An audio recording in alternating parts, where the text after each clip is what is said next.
Hey, busy business people. I am here today with another entrepreneur taking action, Paula Jean Ferri. She has a passion as an author and has published 4 books so far, but she's also transformed her passion into a business where she helps others write their books. And I'm getting the scoop today on how she's doing it. All right. To kick us off, tell us a little bit about what you do for you or how did you get into publishing books in the first place? What's the background of the story? So the background of the story, I'll try and keep it as brief as I can because it's kind of long. But my senior year of college, I was diagnosed with Tourette syndrome. And so I'd missed the deadline for an internship. I decided to do a research paper on how Tourette syndrome affects communication, which was my major. My professors were very supportive, said there's nothing like this in the field. You really need to get this published. And publishing a college paper is difficult, even more difficult than publishing a book. And having always been a bookworm, I opted for the book option. So I published it. And the second I hit publish as a book, I never understood adrenaline junkies until I hit publish. And I'm like, oh my gosh, I get it. And I need to do this again. This is now my life. Oh man, I love that. So what did that process look like? Because I talk to people all the time. They're like, I want to publish a book. I want to be an author. I've got to get my book out on Amazon. But having that I want to do it and then turning that into it's done. It's a process. Right. So what are Especially some when of you the have no steps idea. on that? The first thing I did, because I knew I had no idea what I was doing, I did a quick search for a self-publishing course so that I could have someone kind of walk me through. Turns out I still did so much incredibly wrong. That's actually what my next book is going to be about, because it was all of the stuff that I did wrong. Hey, by the way, this is the stuff that self-publishing courses aren't going to tell you. So I just kind of threw myself into it. I have a bull in a china shop approach to life, and I just kind of figured it out as I went. Amazon will give you some really good guides. The course had some helpful insights, but it's definitely been a process, and I've learned more and more each year. I've found new mentors. I've worked with, new coaches that have been able to help me kind of build each step of the way. So you have put a lot of research and a lot of effort into Yes. figuring out what all those steps. Yes, a lot. So, along that way, what do you think your biggest challenge was? Getting started, getting especially that first book out, right? Because that's always the hardest one, right? The first Yeah. one of anything is always the hardest one. What was the biggest challenge that got in your way and how did you overcome it? Honestly, I think the biggest hurdle was trying to figure out how things would work with a pen name. Paula Jean Ferri is a pen name, and we'll talk about that a little bit later if I'm understanding correctly, so I won't go too much into that now. But trying to figure out, well, what if someone writes me a check at a book signing for Paula Jean Ferri? How do I cash that? How does the banking end work? How does the business end work? That's the thing, is as an author, as a writer, you have this mindset of stories and writing and world building, but you don't always understand how to translate into the business world. We are business owners, and how to translate into the real world. Okay, so the pen name that made things a little bit more complicated for you. It Why did at did you first. go that route? Why did you do a pen name? My given name is Jessica Smith, and it's just too common. There's just so many of us. I always called it my witness protection name because there were just so many. I think at one point I tried to Google search myself and I couldn't find anything. I couldn't find myself. So if I wanted to have any kind of visibility, which I know I wanted as an author, especially because I have seen other authors with the name Jessica Smith who have published, there's no way.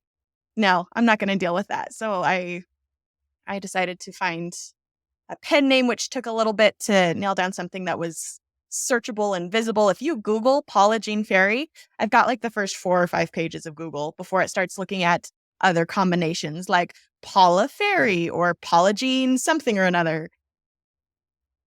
And that is an interesting approach. I think a lot of people, when they're looking at a pen name, they would want to find something that speaks to them and they wouldn't necessarily think about, the business side of it.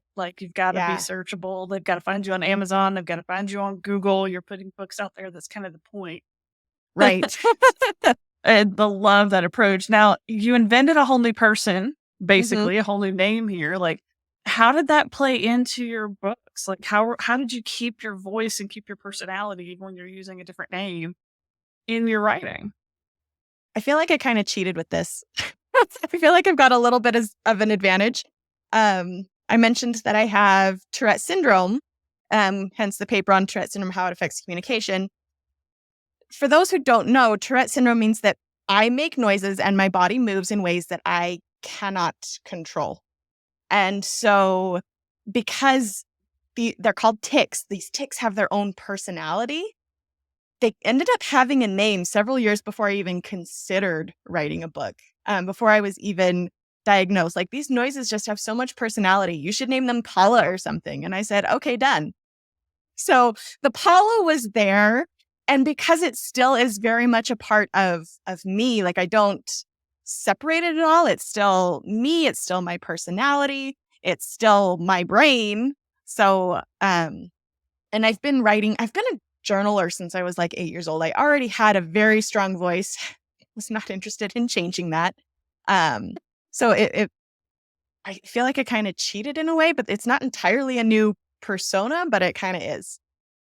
I know I've heard that before. Like some people that I've talked to, they'll actually take their negative, they'll take that little negative voice in their brain Mhm. that's telling them that they can't or that they shouldn't, and they'll give it a name and they'll be like, okay, Fred, shut up. Uh-huh. Just giving it some name that helps them be able to just, Right. get over it and deal with it and cope with it. And it sounds Right. like, for you, that was kind of similar, but it's like, I think everybody's kind of got something about them that is like an intrusive, interruptive Mhm. thing. So I love that you've got that going for you and that you actually, managed to use it to do this. Right. Oh, yeah. That's actually a lot of the point of the books that I write. I mean, my books are self-help in a way, like personal development of how these weird, awkward things are tools that you can then utilize. I did that with awkwardness. I did it with tragedy. I did it with fear. So, I think people always have something, right? I mean, like mhm. myself, I've got narcolepsy.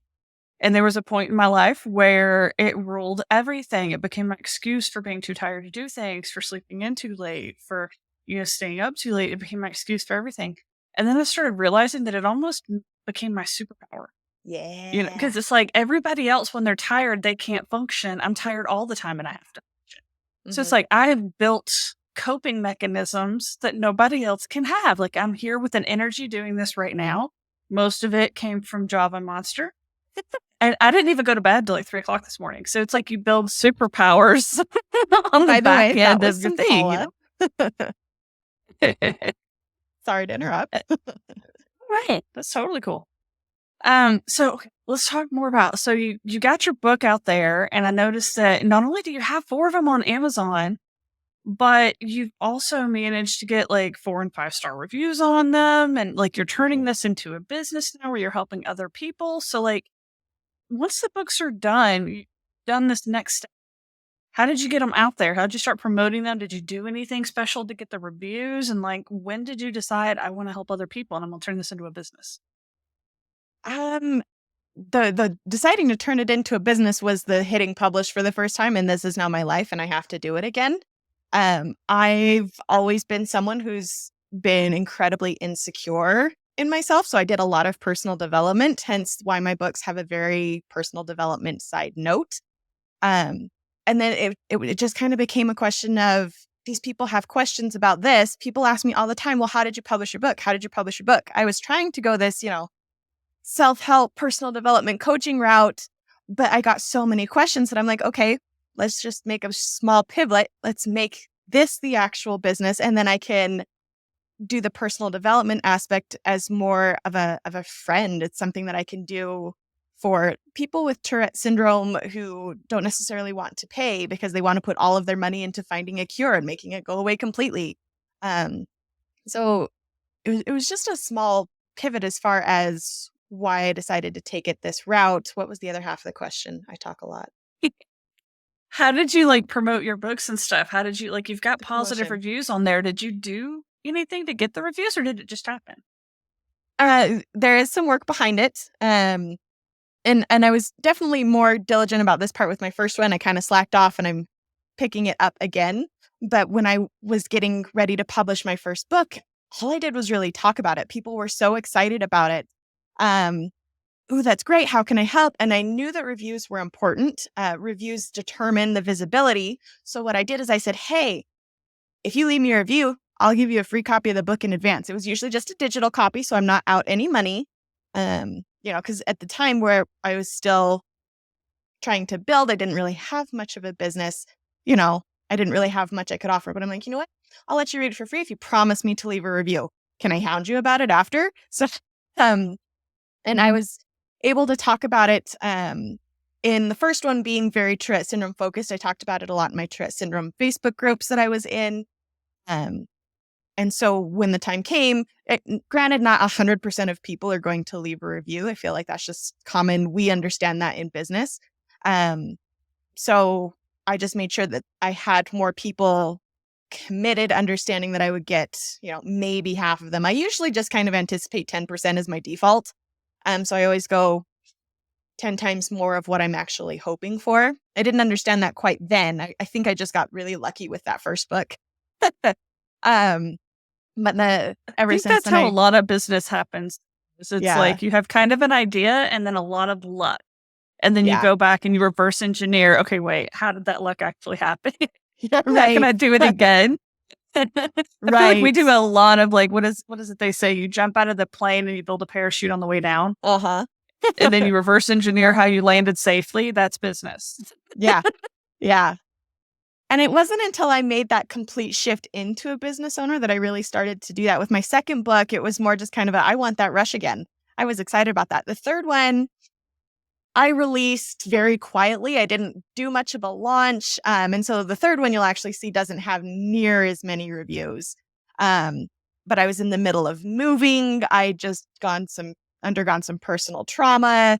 There was just a lot going on, but I just wanted it out and done so I could move on to the next thing type of a thing. You can definitely see by how many reviews a person has, how much effort they're willing to put into it. Yeah, definitely. I know that's something a lot of people struggle with is just kind of getting those reviews, getting that promotion out there. And Mm-hmm. I think for a lot of people, they really struggle to find their tribe, as I like to call them. Like, who are Mm-hmm. your people? Who are you speaking to? Who are the ones that are going to support you? Who are the ones that you're going to help? And it sounds like actually with the Tourette's, you kind of already had them. You just Mm-hmm. had to go and let them know, hey, I'm doing something, come support me. Yeah. And that helped. And I think that's true for almost anybody in business, right? Like there's always some group out there that is your people that would support you. So finding them would definitely be part of that success, it sounds like. Mm-hmm. Um, so let's talk about the business side of it then. I know I've been picking your brain for a few minutes now, and I really want to get into you're helping other people. What are you doing to help other people? What are your things?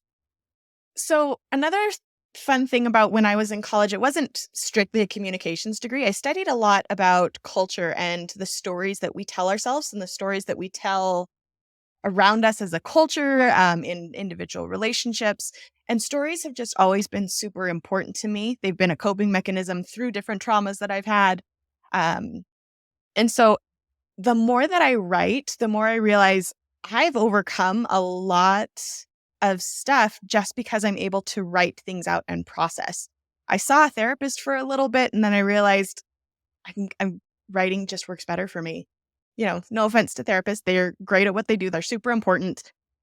I am a writer and sharing that story helps me to connect then with other people who may have gone through the same thing. Even if it's fiction, I mean, this works for fiction and nonfiction both. I mean, obviously I have a lot of my personal stories in my books that are nonfiction, but even as fiction, it almost makes it easier to process and to cope because then you can put it outside of yourself. You can watch it unfold. You've got this full picture. So a lot of it is processing and healing emotionally. Sometimes it's just the fun and excitement. And there's so many people, statistically, I think it's like 78% of Americans say that they want to write a book. Only 3% of those 78% actually do it, which is frustrating to me. Like, if you want to do it, just do it. And so I want I'm to in help people with that. I'm in that boat. I'm working on trying to get my first put together, which is really sad because I've Ooh. got 15 years of writing experience in business. I own a content marketing company. I have over 30 writers on my staff that help write content for my businesses and all of our clients. I still don't have my book put together. I've been trying to do it for like a year and a half now. So it's like, I know there's like a lot of barriers to overcome.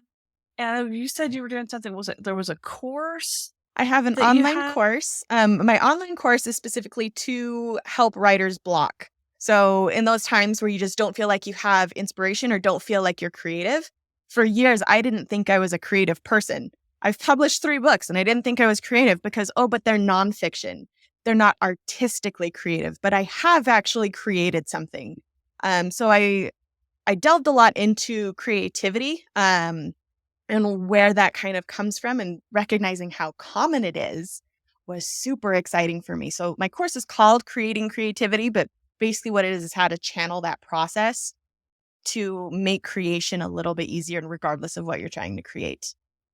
And then I also have writing retreats where we can actually just sit down and do it. Because a lot of the time, the big excuse is, I just don't have time to write. I just don't have time to write. Cool. Run away. Just get away from everything, all of the excuses. So I have a writing retreat. I live right outside of Bryce Canyon National Park. So there's an inn nearby where I'll pay your hotel costs. You get to come and connect and network with other people. I actually have several speakers. My next one's in November. Several speakers who are going to speak to this concept of writing as a business because, like I mentioned, it's usually such a problem with writers. I wrote this book. But now what? I think that's a huge gap with traditional publishing and self-publishing. With you just kind of assume the traditional publisher is going to take over and do all of it for you. But there's still a lot on the author. Self-publishing, it's 100% on you. So self-published authors, I think, tend to have that idea a little bit better of I have to do all of it. But it's still just that little flip of this is a business. How to utilize that when it comes to taxes, how to utilize that when it comes to marketing. So I actually have mostly business speakers coming in November to address this topic. That's cool. I love that you're focusing on the creativity aspect too. I mean, even if you're writing a business book, I'm a huge fan of weaving storytelling into stuff. Like I stalk Donald Miller religiously with building a story brand, marketing made simple, business made simple university. Like I consume his knowledge just immensely. Like it's just part of what I have to get into because it applies to everything when you're building, sales pages, when you're writing books, when you're writing blog articles, when you're doing videos. Like if you can't get creative, you can't pull someone into the story, whether it's a business story, whether it's for fun, like they're just not going to get anything out of it. They're not going to stay engaged. So I love that you're focusing on the creativity aspect.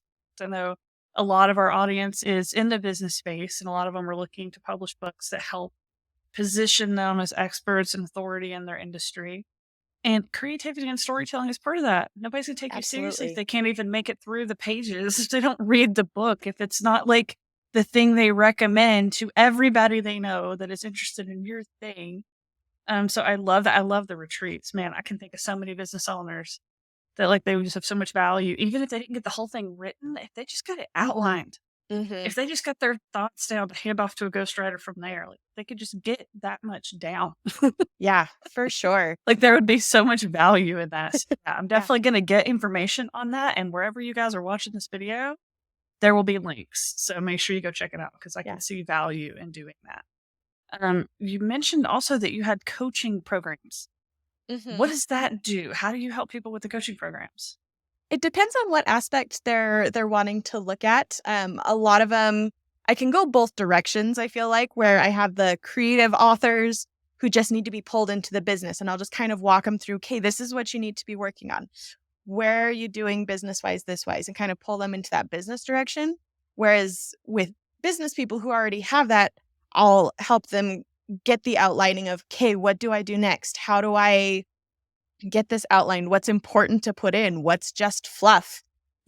How long does the book need to be? And more of the business side of publishing, like how to get those reviews, because those are kind of important. It's not just the talking about it, but things like showing up on podcasts. Because guess what? I may or may not have plugged my next book and a few things about my business. I've been doing a ton of podcasts as of late. I've been doing, I've signed up for a couple of press releases that I'm going to do. I've got, what else am I working on? I'm working on a book signing tour just throughout the state of Utah where I live, and maybe in my hometown outside of Las Vegas into Vegas. So up and down I-15 type of a thing, but I'll do like a small little book tour that'll be super fun and exciting. And the more that I talk about it, the more that I share with people, the more it just kind of grows. But that's my personal style. I'm a very girl next door type of personality. So yeah, I'm just doing this. It's so much fun. You should come. And it somehow just kind of works for me. Well, and I mean, I love that too. And from the coaching aspect, it's like you're out there doing this for yourself. So I see so many coaches that they're not doing the thing they're teaching other people to do. It's not part of their day to day, but yet they're, they're teaching other people to do it. You're doing it. You're doing it right now. Like if somebody's trying to figure out how they're going to publish the book, how they're going to go on tour, how they're going to get reviews, you're literally solving that right now in this moment, not 10 years ago when the world was different, before the internet and before social media. Like, you're solving it now. Right. I think there's so much value in that. So let's, like, your website is paulajeanferri.com. Again, I will have that link all over the place. People go check it out, go find her information. It's absolutely amazing. Is there anything else, like any tips or advice that you want to share with our audience before we wrap up? There are. I'm definitely better when things are written. I'm a writer. So give me like 2 seconds to process and get those words to come this way. Put you on the spot to just like take all of your expertise and distill it down into a couple of sentences. Because there was definitely more about doing things as I'm doing them. Like it's more just kind of me being willing to step up and make the mistakes. Because I make a ton of mistakes. That's actually my 4th book, is all of the mistakes that I did with the first 3. Hey, by the way, when you jump in, watch for this, this, and this, because I need to redo them. I really want to redo my first book so much. I love the content. It's probably my favorite content, but I didn't understand so many things about a book. And so being able to share as I learn and sharing it as a process, I've also learned that something super helpful for me is that information is free. So I'm totally fine with sharing my book, with sharing, content on social media. I write a lot on medium.com, but it's my time. I will share everything I want, but if you want an hour of my time to go over it, it's going to cost you. And the more that I'm willing to share, the more that people are drawn. Oh, she gives so much good information. How much more will she give if I'm actually willing to pay her, type of a thing? That's how I tend to like draw people in, is because I'm so willing to, okay, here's what I can do to help. Here, let's sit down and talk it out, flesh it out, and kind of draw that out so that we can look at those individual pieces. Well, and there's so much value into that. And I see all these gurus talking about, like, I just got done sitting through Project Next Summit over the last 3 days with Dean Graziosi and Tony Robbins. And like all of their words are coming to mind for me, like turn your mess into your message, fail forward, perfection is, the enemy of getting things done. Like you can't wait on perfect. You just got to go now. Like, you just echoed all of that kind of stuff. It was all in there. Funny how that works, considering I follow them. And, I do all of those too, So yeah, they said like, don't be afraid to share your messy middle, I think was one they kept talking about a lot. Like people are, waiting until they get there to talk about the journey. And it's like, talk about the journey. There's somebody else going through it right now that's 2 steps behind you. Yeah.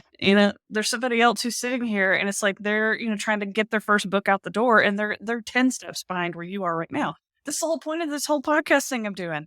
There's somebody that's done it already. Pick their brains. Right.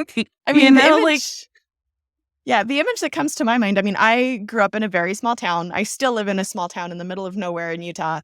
But I picture if you're, I'm an adult, and if I'm helping a kid across like a creek that I can straddle, but they can't because their legs are a little bit shorter, like all I have to do is straddle that creek and like help them hold their hand as they jump over so that they don't get wet. Yeah, like, exactly. That is a perfect visual for that. It's like, don't wait. Don't assume you're not good. Go ahead and do it and just learn. Share the journey. move forward. Like, I love that advice. It's absolutely awesome. Thank you. All right, guys. This was amazing. Thank you for coming on and doing this with me. Again, I'll have this published all over the place. I'm sure you're going to find it somewhere. But entrepreneurs, this is your call to take action, to join our community at etatoday.zone and learn how to build a business that enables your lifestyle instead of taking over your life.